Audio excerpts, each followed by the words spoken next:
Perfect. Well, I am excited to meet with you, Al. I appreciate you jumping on. This was a very cool and what I would say almost like a divine connection for us to get connected. And I'm really excited to talk about what you do, or more importantly, for you to talk about what you do and to ask you questions about that. I know you've got an interesting business model that actually sort of resembles what we do, which is why I think it's really incredible that we met. And so I'd love for maybe if you wouldn't mind just to start out giving a little bit of a description of what you do and how you got involved in it and a little bit about yourself. Yeah, you bet. Well, thanks, Zach, for having me and hosting this podcast. This is really it is a special moment, and it's really crazy how the Lord works. I know we're men of faith, and the bottom line is that a lot of where I've come from and where I've been and where I plan on going is deeply rooted in those core values.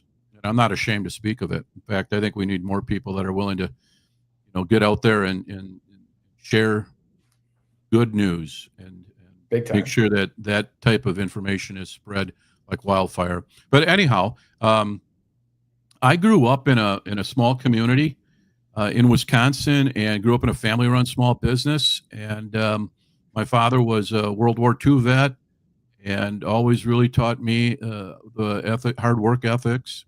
Always go to school, get a good education, study hard, and just don't quit, don't ever give up. And he really rang that bell loudly, and it has stuck with me over the course of my lifetime. The small business experience I had was through my childhood up until about age 18, and that was just a solid foundation. I knew I wanted to follow in some kind of business footsteps of my dad, but wasn't sure what it was going to be. Eventually, I dabbled in different educational backgrounds like travel and tourism, for example, but settled in on marketing, got a marketing degree, and then sales. And my first sales job, my first literal outside sales jobs was selling photocopiers at the time.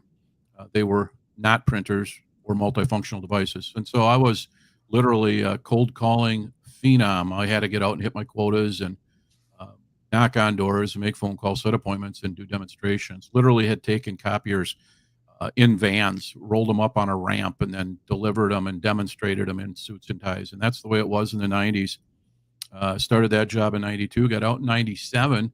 The world changed in the millennium. They became digital, and they became what we know them today as a 4-in-1 device. Most people use them for the printing and scanning, some of that copying.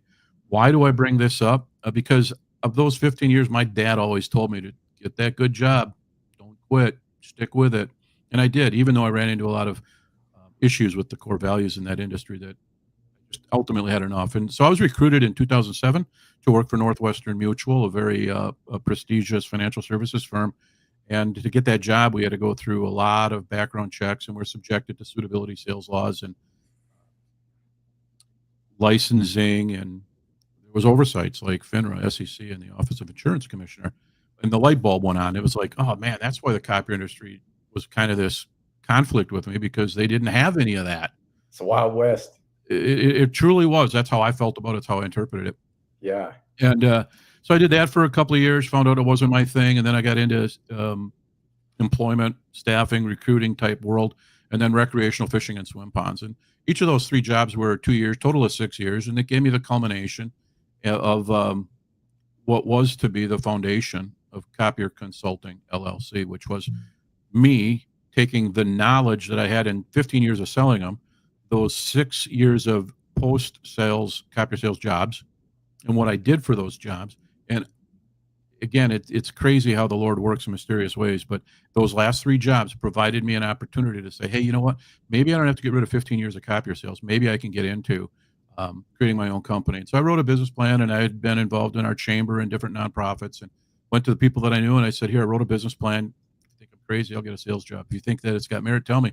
And I got 100% support. I should get out there and I should sell what I know. And that was these copier contracts and what I felt were the problems. And so I love working with the buyer, and have been for the last 15 years. And my role is to make sure that the buyer client understands the totality of their contract, in-house print, spend, cost-saving strategies, and how to negotiate these contracts. And so after about the 5-year mark, I decided to do it full throttle. So for the last 10 years, I've been doing this as my full-time gig or job role, if you will, and benefited a lot of companies. As if you get to my website, you'll see that there's been over $5 million in savings. Our role is just quite simple. It's now become a duplicatable process with technology and software and apps. And so this last year, we franchised Copier Consulting. Franchise.com is the official website. But what we do there is we're recruiting for people that may be interested in having their own business, that are already in business-to-business sales, may already have a book of business, and or are looking for an additional revenue stream. Perhaps it's somebody that's got a corporate type job, sick of that job, and they want to get out and do something that they can work remote. They can be, leveraging the technology to work virtually in what we have today. And it could even be copier sales reps that are just disenfranchised and they just look for a different option, maybe a sweeter territory because the boss won't let them have it. But we created a very duplicatable process. We know what questions to ask, when to ask them, and why. We'll check the boxes in the request for proposal, send it to the vendors, educate the buyer throughout, communicate with them, copy on all the emails so that they have the ability to ask us questions. And now we're in a point of giving back and teaching, coaching, training entrepreneurs. So that's a long-winded, quick history of everything. But is one of the things that we have talked about and shared with regarding our faith and belief system is that one of our projects within Copier Consulting that I'm quite proud of is a strategic partnership program, and that program works with the head organization or a corporate entity that has membership-based organizations within their organization. So in the case of the one that I'm referring to in Wisconsin, it's a school choice lobbying group that makes sure that people have access to school choice and all the situations that they stand for. And so they have 600 members, a little over 600 members to the best of my knowledge. 13 of them have done business with us. And the 13 of them have saved over $500,000. The average percentage of their old contract and new contract is 43%. That's nuts. A lot of people. It is nuts. It's crazy. As I continue to go and grow in this industry and do a lot of research, something stood out to me. I have access to some industry trade journals, and I looked at a salary survey, and quite frequently buyers will, call on a sales rep, an alternate sales rep, maybe after the incumbent comes in and says your contract's about to be, it's due, it's going to expire, end of lease, and they come in with a sales manager. There was a salary survey done, and the combined monthly compensation plan for copier sales reps and their managers was around $23,000 every month. That's their salary and commission. Our average savings has been 27,000+. So what's interesting to me is one case, have we not gotten involved, pays for that salary. The interesting thing to me is that you have these two different devices. One stands on the floor and one sits on a desk, but they both copy, print, fax, scan. Yeah. Well, with the desktop version, we don't need a human element to go in and coerce or persuade them to sign a non-cancelable, irrevocable, highly costly lease. But when it stands on the floor, we do. And that begins this problem that the buyers enter into. And they're just too busy. Most of the buyers I've worked with have never worked in the copier industry, have any training in it. And so they are really just gathering information from the commission salesperson and hoping that they, have enough information to draw their, do their own homework and draw some good conclusions and save some money. But usually when they do get the initial appearance of savings, it's in the first year. Most contracts are 5 years. And so what happens with the fine print in these non-cancelable or revocable contracts, the rates go up. And so that initial savings is eroded. And they're prematurely upgraded at the 5-year mark. Copiers last way longer than they're financed. There's so many different intricate metrics that go into these leases and vendor-controlled contracts that we just enjoy exposing what that looks like. I call it waste elimination, wasted spend. You're the Department of Copier Efficiency. What would that spell? That'd be dope. Yeah. So Elon Musk, are you listening? President Trump? Anyhow. So, I'm kind of baffled at how this has all kind of come together, but I shouldn't be. Earlier when we talked about our faith and belief, uh, my daily devotions for years were exactly what I needed to hear every day.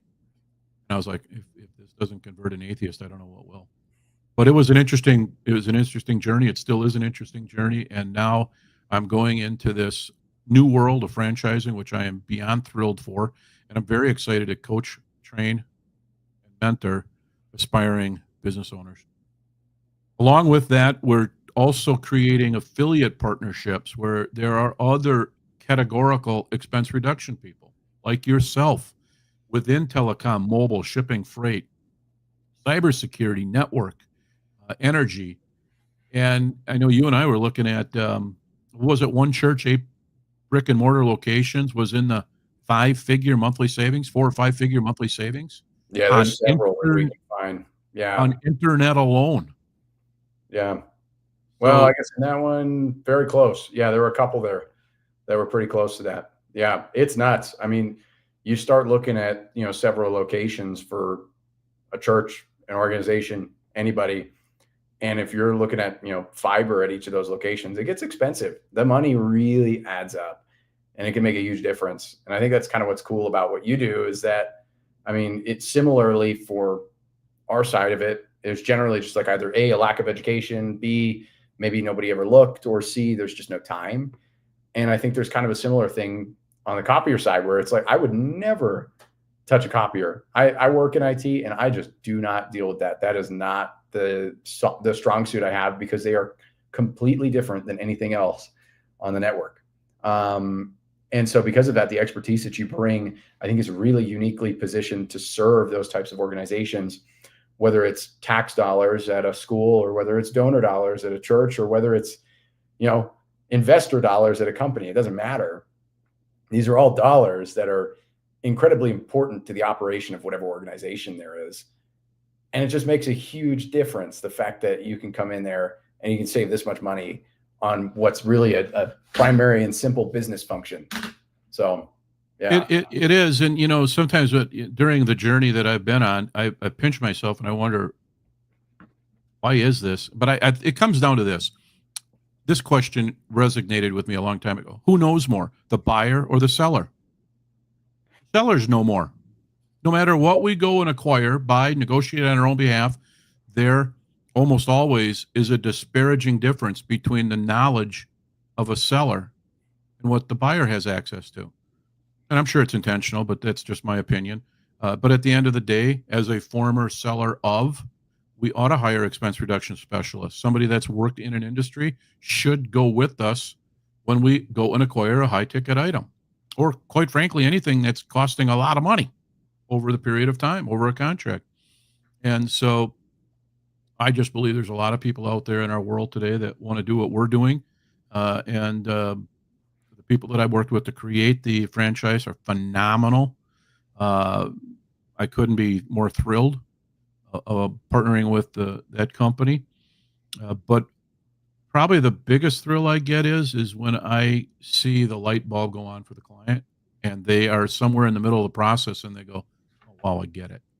Yeah. Yeah. I've always been told there's margin in mystery. Oh my.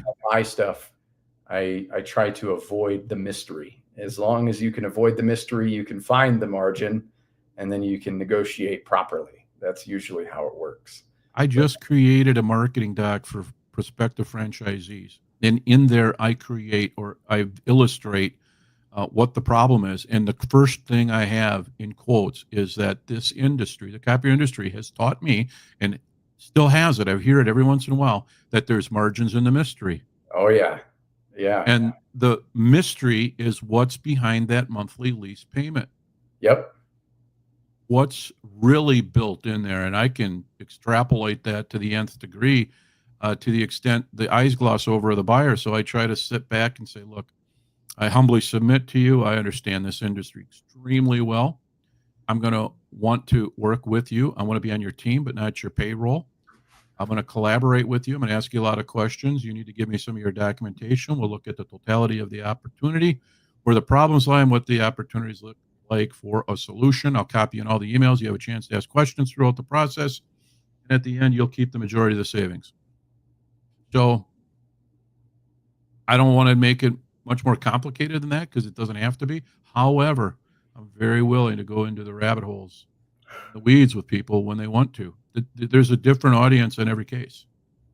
And one of the other things that I see, and you see it with Bureau of Labor Statistics and LinkedIn profiles, is that people change their jobs a lot more often. I mean, a lot. Yep. And with copier contracts being 60 months or 5 years, most signatories are not the person I'm working with. They're a new person that's taking on this project that doesn't always have access to the process before. And now their job is to negotiate a new contract, and they can't find that raw data or any of the historical data that might help them in their research behind the scenes. So then they go to who they know might have it, and that's the incumbent sales rep. They ask certain questions, and the trained ear of a heavily commissioned copier sales rep hears certain questions. They know which path they want to lead sheep down. The buyers really are at the mercy of the seller. And I get quite passionate, and times it's frustrating to see some of the stuff that goes on. Yeah. I guess one of the questions I've got for you too that might be interesting here is, I know often it's best to, I guess, educate yourself as much as possible on anything before you make a move on something. With something as specialized or specific as the copier industry, what would you recommend to a client? Would it be worth their time to educate themselves deeply on this, which may take dozens of hours to really understand this in depth? Or do you think that it's best to bring in an expert who can give you kind of the cliff notes of it? Which is, and that now I feel like that's a really old term. That's the first time I've said something that I feel dated. And I'm still young, but I just feel dated saying that because now we got ChatGPT. But anyway, the cliff notes of it, to give them kind of the description, what do you think is a better option? Over education or reliance on someone and trust? It's a balance of time and energy. How much time do they have and energy are they going to put into it? If that's all they have to do in a day, then educate yourself to the extent you can. I would humbly submit to somebody that if they have access to somebody like myself or yourself that's a subject matter specialist in a particular category, and I'll use my example and my profile as that example. We provide a free print audit or an assessment. We don't charge anything up front or retainers unless they insist on a fixed fee. We can come up with that, and it's still going to demonstrate savings. The free print audit will read and review. I will personally read and review their lease contract or purchase agreement, their maintenance or service level agreement, their meter report from their device or devices. Ideally, a picture would be helpful so I can make sure I see all the accessories that are on a device. But then also the last year's invoices. When I look at the totality of the actual case, I can project savings based on experience and historical cases. And so I have a second website called the copybuyerguide.com. If they go to that, there's a savings calculator there, and that'll give them some idea. That is designed to say, look, I do believe that assessment, free print out, or cost savings calculator really is a mutual mechanism for us to say, does it make sense for us to hire an expense reduction consultant, somebody like Al or Zach? The answer would be yes. So the Cliff Notes scenario, and by the way, I don't know Cliff. I heard of him, but I don't know him. Got the Spark Notes. Oh, okay. But ultimately, I think of myself when I bought a truck. I went back to a buddy of mine that I was very heavily networked with. It sold him, but he hadn't sold them for a few years. So I said, will you help me buy my truck? And that made the case for that a lot easier. And there's a few companies out there that do that. But yeah, I mean, there's an emotional quotient, I believe, with the buyers. They want to make sure that they still have some decision-making power. I want them to have that. I want them to be involved to the extent that their time will allow. I'm willing to do the heavy lifting and do all the communications on their behalf. Our clients will sign a letter of authorization. Our scope of work is provided to them so they see the schedule of what we're going to be doing. along with our contract, and it just spells everything out.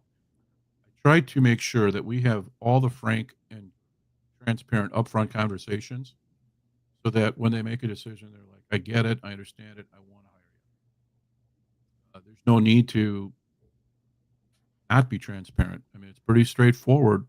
I know a lot about this industry. I do not know a lot about everything else. And so I have to go out. I don't do plumbing and electrical by myself. I hire that. I don't fix my own truck. I don't do the oil change like I used to.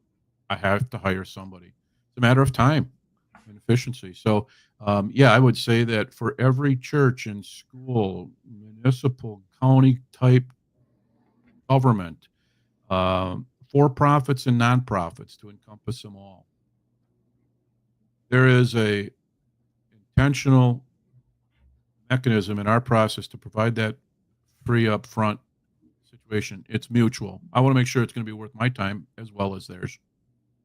We don't take on every case, but the majority we have been able to take on because it's pretty clear. The average monthly payment our clients have is $1,690. That's the equipment, maintenance, supplies.